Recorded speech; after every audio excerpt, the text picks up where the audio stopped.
കർണാടക മുൻ DGP ഓം പ്രകാശിന്റെ കൊലപാതകത്തിൽ ഭാര്യയും മകളും കസ്റ്റഡിയിൽ. മകന്റെ പരാതിയിൽ പോലീസ് കേസ് രജിസ്റ്റർ ചെയ്തു. ഓം പ്രകാശിന്റെ നേർക്ക് മുളകുപൊടി എറിഞ്ഞ ശേഷം കറിക്കത്തി കൊണ്ട് പല്ലവി കുത്തുകയായിരുന്നു. സ്വത്ത് തർക്കമാണ് കൊലപാതകത്തിന് കാരണമെന്ന് പോലീസ് പറയുമ്പോഴും ഭർത്താവ് നിരന്തരം ഉപദ്രവിക്കുകയും തോക്കു ചൂണ്ടി തന്നെയും മകളെയും ഭീഷണിപ്പെടുത്തിയിരുന്നുവെന്നാണ് പല്ലവിയുടെ മൊഴി.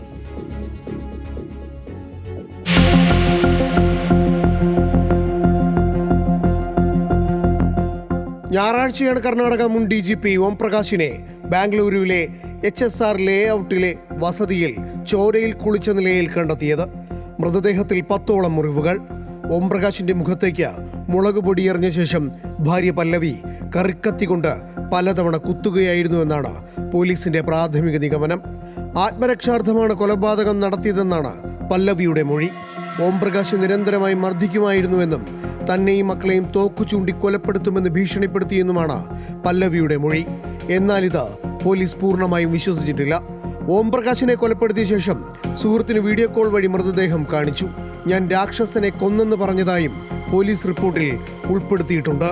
സുഹൃത്ത് ഈ വിവരം പോലീസിൽ അറിയിച്ചതോടെയാണ് സംഭവം പുറം ലോകം അറിഞ്ഞത്.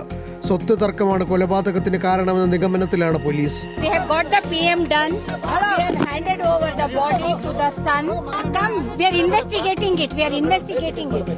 കർണാടക മുൻ DGP ഓം പ്രകാശിന്റെ വിയോഗം ദൗർഭാഗ്യകരമാണെന്നും അന്വേഷണം നടക്കുന്നുണ്ടെന്നും കർണാടക ആഭ്യന്തരമന്ത്രി G. പരമേശ്വരൻ പറഞ്ഞു.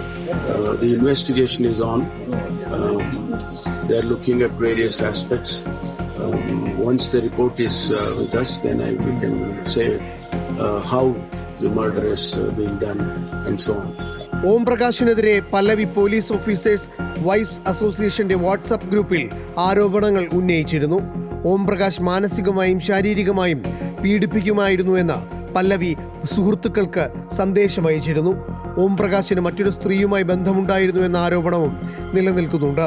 അതേസമയം പല്ലവി സ്കീസോഫ്രീനിയ എന്ന മാനസിക ബുദ്ധിമുട്ടിന് മരുന്ന് കഴിക്കുന്നുണ്ടെന്ന വിവരവും പുറത്തുവരുന്നു. നിലവിൽ കേസന്വേഷണം മടിവാള ACP വാസുദേവിനാണ്.